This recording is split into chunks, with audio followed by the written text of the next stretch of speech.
영원한 생명에 대해서 말하지 못하고 천국에 대해서 말해주지 못하는 그냥 그릇이니까 그 그릇을 너무 중요하게 여기지 마라 라고 말하면서 그 안에 뿌리를 내려라. 그 안에, 그죠?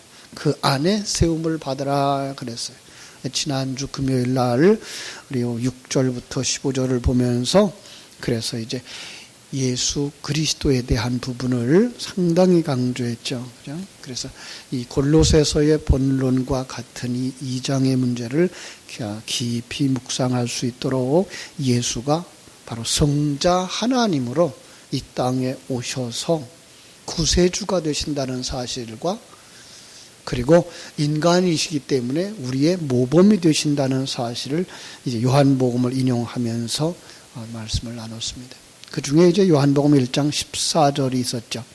말씀이 육신이 되어 우리 가운데 거하시며 우리가 그 영광을 보니 아버지의 독생자의 영광이요 은혜와 진리가 충만하더라. 그래서 말씀 육신이 되신 예수 그리스도를 이제 설명을 했습니다.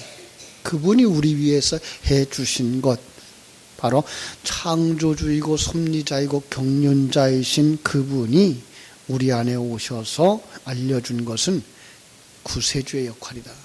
바로 이제 십자가의 죽음과 부활을 통해서 모든 저주의 법조문을 지웠다라고 말씀하시고 첫 열매로 우리의 모범이 되신다. 그래서 우리가 자기 부인과 성령의 인도하심을 따라 사는 삶을 살 수 있도록 용기와 힘을 주시는 분이 되셨다라고 말씀을 했습니다. 거기서 강조했던 것이 이제 십자가의 의미였죠.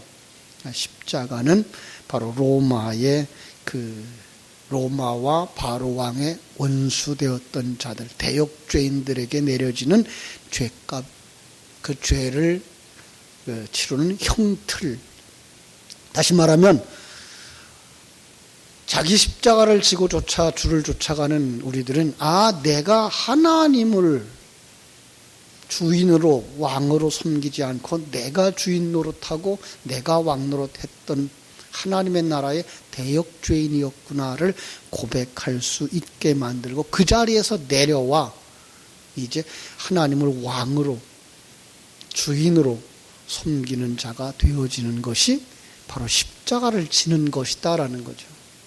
우리는 그동안에 십자가는 그냥 내게 힘들게 하는 어떤 것, 나를 어떻게 어렵게 하는 것들, 이런 것들로만 생각을 했는데 이렇게 해석을 해줘 보니까 바로 우리가 하나님 나라의 원수된 자였구나 깨달아 알고 그 자리에서 내려와서 내가 이제 그분의 종이 되는 거죠.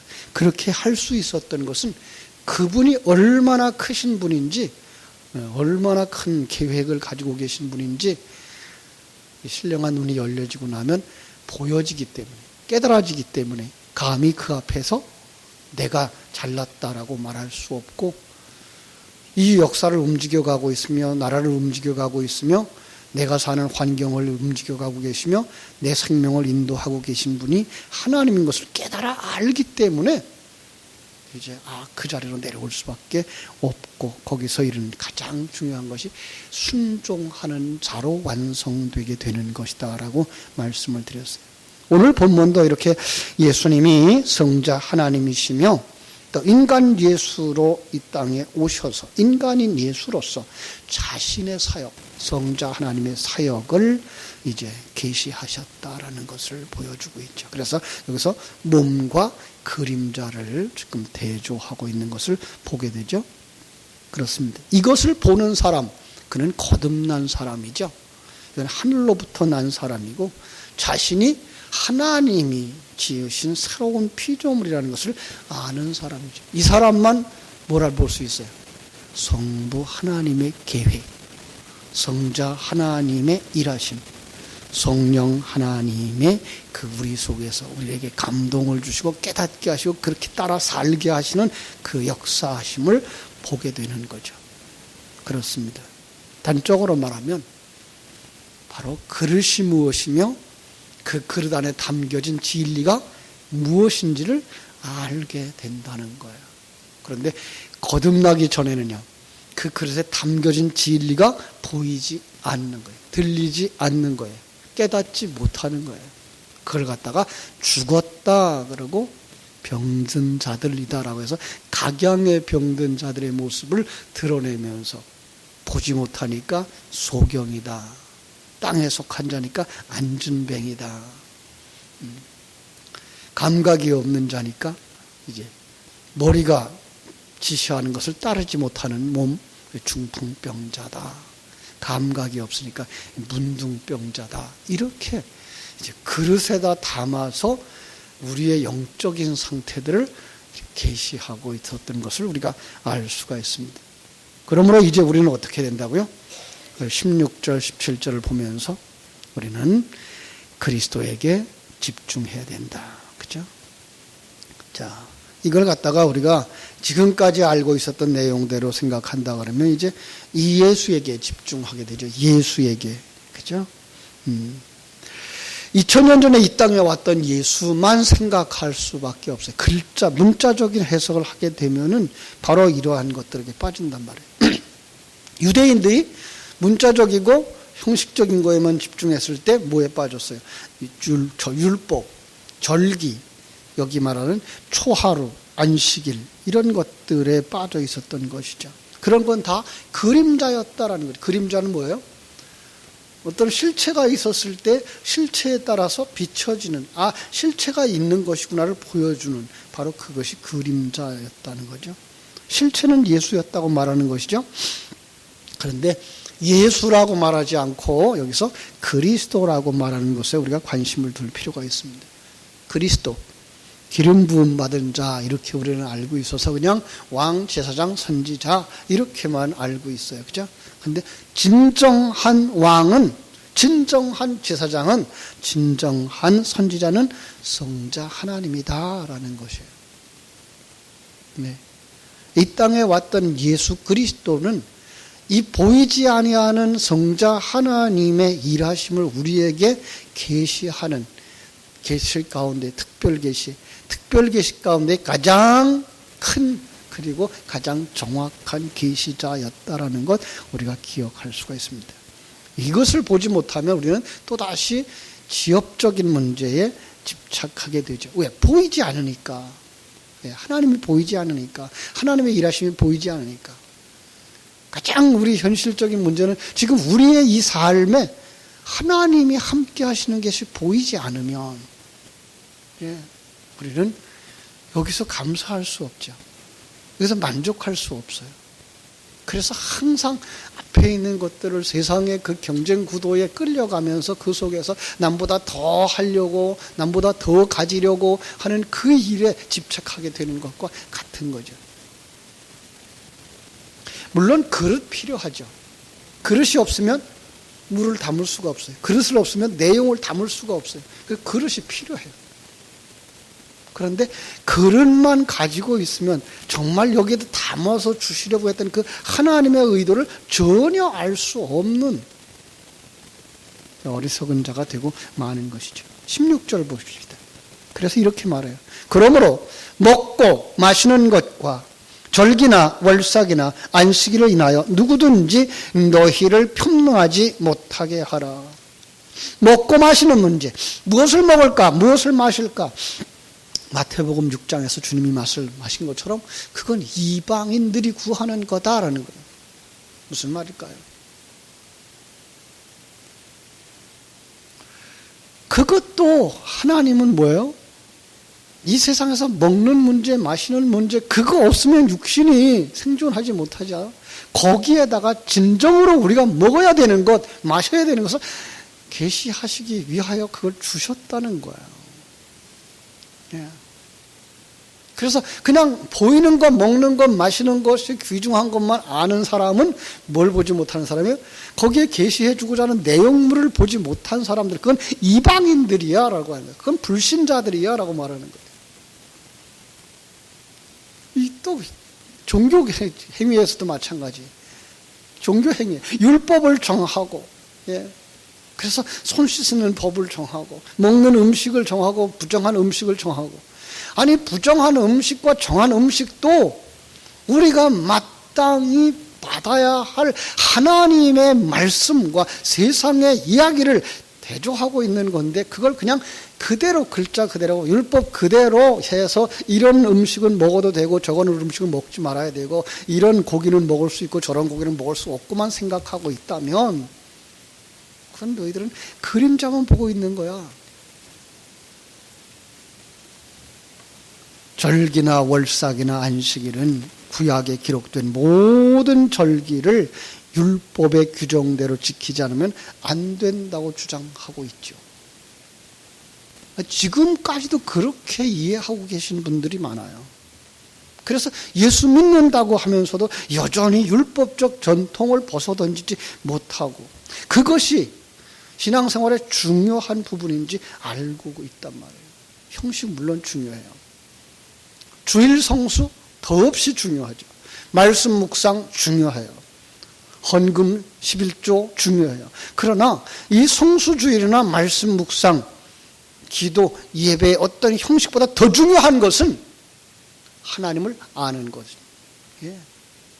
임마누엘을 누리는 것.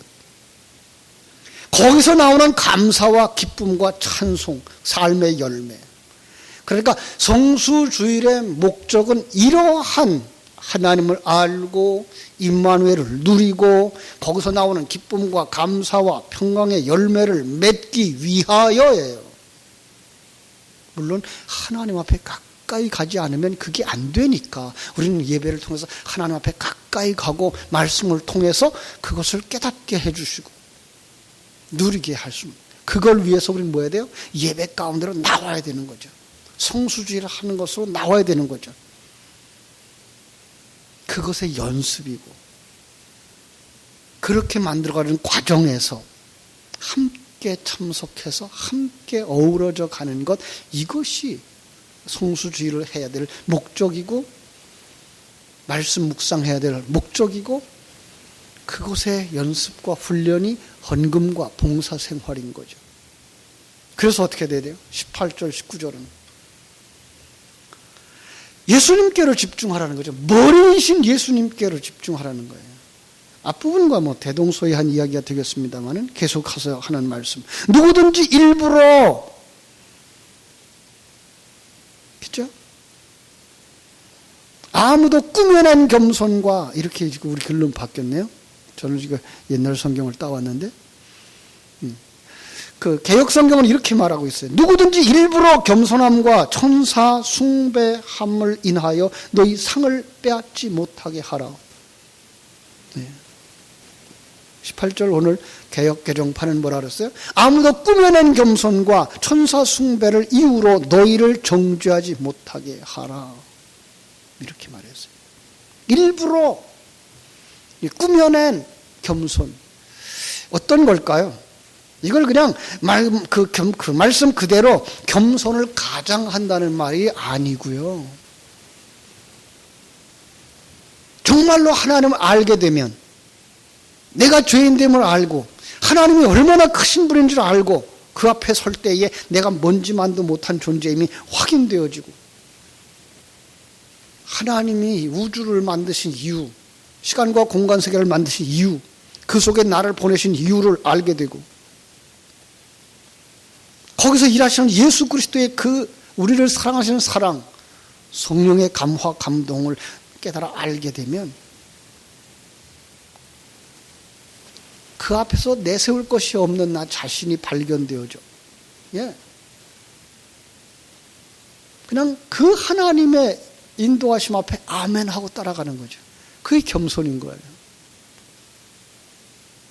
그냥 억지로 내가 낮아지는 척, 그리고 머리 숙이는 척이 아니라 정말 그 하나님 앞에 설 때에 내가 너무나 작은 거예요. 감히 내가 뭘 주장하고 내가 뭘 하겠다는 생각도 못 하는 거예요. 이것은 내가 무슨 큰 일을 했습니다라고 자랑하는, 마태복음 7장에서 나오는 주님의 책망을 듣는 그런 사람들이 아니라, 이제는 하나님이 주시는 환경, 하나님이 주신 은사와 능력을 가지고 그 속에서 내가 어떻게 하나님이 본래 나를 통해서 일하시고자 했던 그것이 무엇인가를 생각해냄으로 말미암아서 그래서 감사함으로 하나님이 내게 주신 은사와 기회와 직분을 잘 감당하는 것, 그게 뭐예요? 그게 겸손인 거예요. 그게 순종인 거예요. 그렇죠?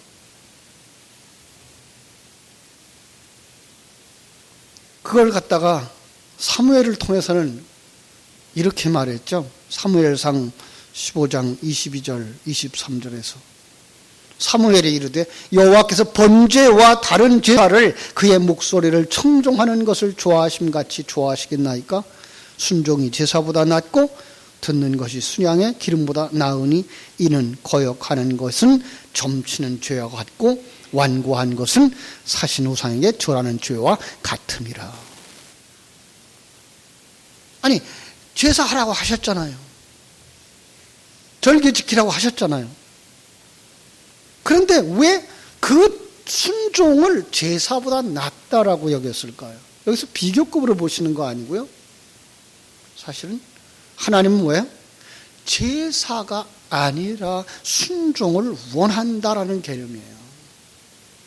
제사 안에다가 담아준 것은 뭐라고요? 순종이었다는 거죠. 예수 그리스도의 대속의 사역으로 말미암아 너희가 구원받았으니 너는 이제 없는 거야. 너는 이제 없는 거야. 그러니 하나님이 인도하시는 곳으로 따라가는 거야. 이게 뭐예요? 순종인 거예요. 다시 말하면 정말로 하나님을 알게 되고 나의 죄인됨을 깨달아 알고 하나님의 그 크심, 하나님의 그 엄청난 계획, 그 하나님이 나와 함께 하셔서 나를 만들어가고 이 나의 삶의 환경, 나라를, 역사를 이끌어 가시는 하나님의 그 일하심을 알 때 하나님이 그 앞에서 내게 주신 은사, 내게 주신 환경, 내게 주신 기회, 내게 주신 직분을 가지고 하나님의 의도대로 살아가는 것, 그게 뭐예요? 순종인 거예요. 하나님 그걸 원하는 거예요. 내 힘으로. 그럼 여기서 제사는 뭘까요? 그럼 그런 개념이 없이 내가 양을 고르고 내가 제사장 앞에서 양을 잡아 그리고 나는 할 것 다 했으니 주의 사함 받았어. 여전히 내가 살아있는 그러한 제사. 지금 사무엘이 특망하고 있었던 건 누구였죠? 사울이었잖아요. 그 적진에 들어가서 대적들과 거기에 있는 것들은 모두를 다 깨끗하게 치워라, 죽여라. 그랬더니 거기서 내 생각에는 이것이 더 나을 것 같아. 그래서 재물을 가지고 온 거 아니에요.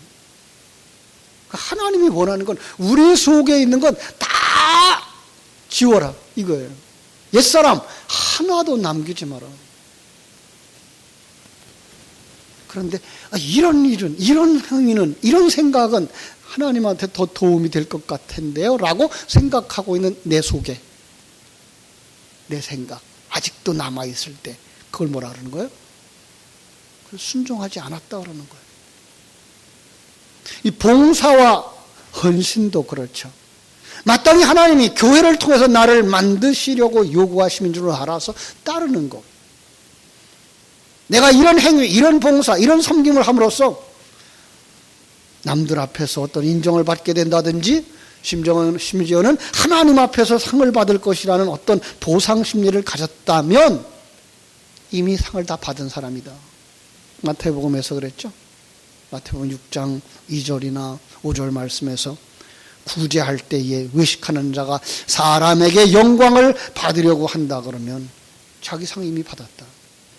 기도할 때에 외식하는 자들과 같이 한다 그러면 그들은 이미 상을 받았다.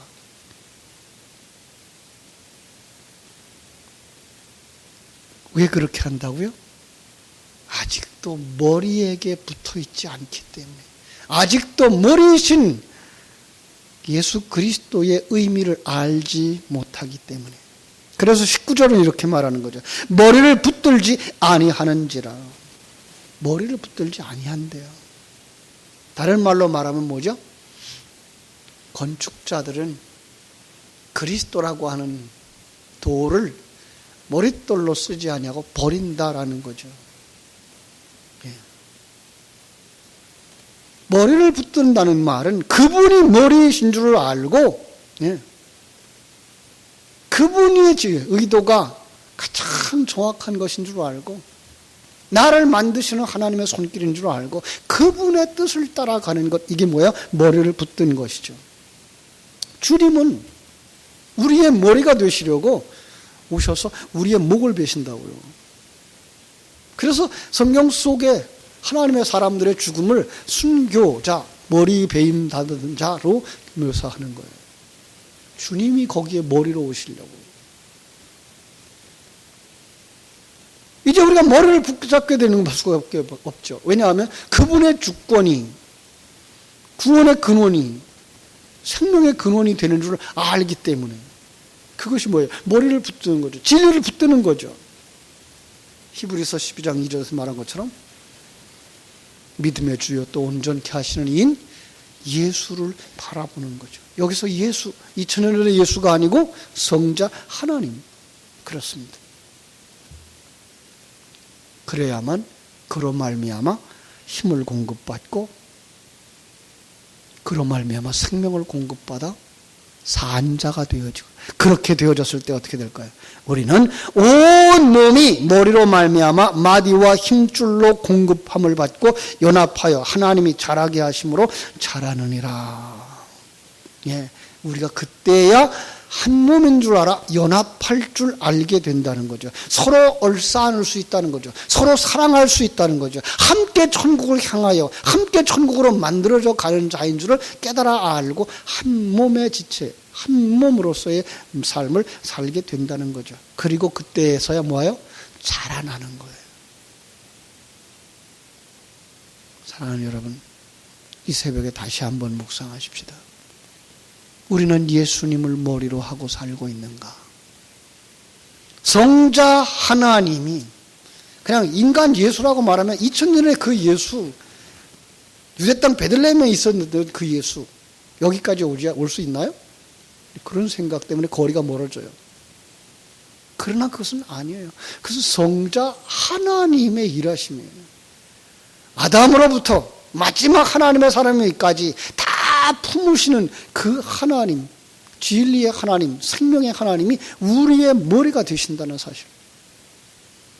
세상의 모든 절기였던 것이든지 제사법이었던 것이든지 윤리 도덕이라든지 이 모든 것들 먹고 마시는 것까지도 우리의 그 영적인 부분을 계시해 주기 위한 계시의 도구로 사용하고 있다고 하는 사실을 깨달아 알고, 이제 우리는 그분 안에서 한 몸의 지체들, 한 몸의 세포들과 같은 자들, 서로를 세워주고 서로를 위해서 희생하고, 이것은 세상에서 어떤 큰 일을 행했다, 큰 사람들이 되어졌다, 그런 일과는 전혀 관계없어요. 정말 하나님의 생명을 가진 자로서 하나님의 사람으로 완성되어져 가면 그것을 감사할 수 있는 자들, 그러기 위해서 어떻게 돼야 돼요? 예수를 깊이 알아야 돼. 하나님을 아셔야 돼. 임마누엘을 누릴 수 있어야 돼요. 그때에서야 우리는 정말 연합이 무엇인지 알게 되고 성장과 성숙이 무엇인지 알게 될 거예요. 함께 천국까지 자라고 함께 천국까지 달려가는 여러분들 다 되시기를 주님의 이름으로 축원합니다. 기도하겠습니다. 하나님 우리 아버지, 하나님의 크신 사랑과 은혜를 감사하옵고 감사합니다.